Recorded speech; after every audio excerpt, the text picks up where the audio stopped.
Hello children, welcome back to our SST class. Today we will begin with the new chapter in civics, that is diversity, discrimination and equality. In the previous chapter we studied the meaning of diversity. In our country the people follow major 8 religions, speak many languages and have many dance forms, musics, etc. But this diversity is always not appreciated. We feel more secure with the people who are like us. We make friends with the children or people who think and like us or do the same things that we do. We do not feel comfortable with people who talk in different language or belong to another religion or region. What is prejudice? Prejudice is a preconceived opinion about a person or a community. An example is given in your book, according to which Ram Kripal is a man who lives in a village and believes that all the people who lives in cities are cunning, proud and dishonest. On the other hand, Ajay Kumar lives in a city and shortly visits his ancestral village.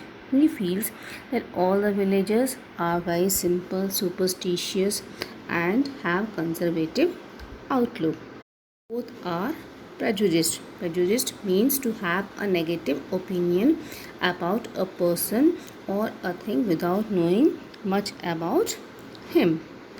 People can have prejudices about a region, where people come from, their religious beliefs, their customs, their lifestyles, the type of food they eat, etc. These prejudices affect our relationship with others, which may hurt people's sentiments and add to tensions. Now, stereotypes. Sometimes, when we develop a negative opinion about someone or something, we end up creating a stereotype. It is created when we think that everyone belonging to a particular group will behave in the same way.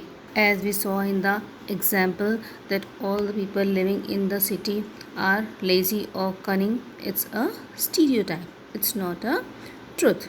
One of the most common stereotype is the prejudices relating to gender differences, that is differences between boys and girls.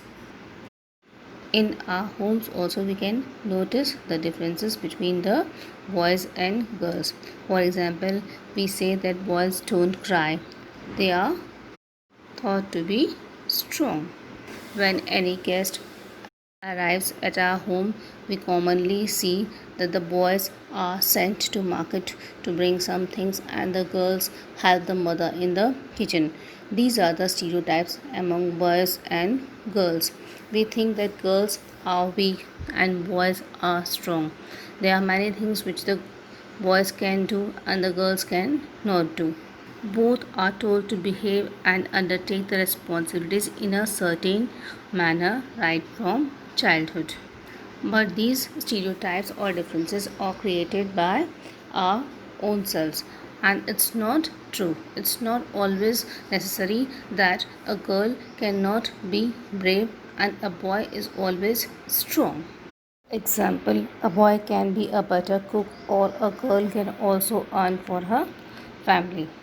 Okay students, now you have to go through the chapter and read it carefully. We will continue the remaining part in our next video. Okay, bye bye for this part. Stay tuned.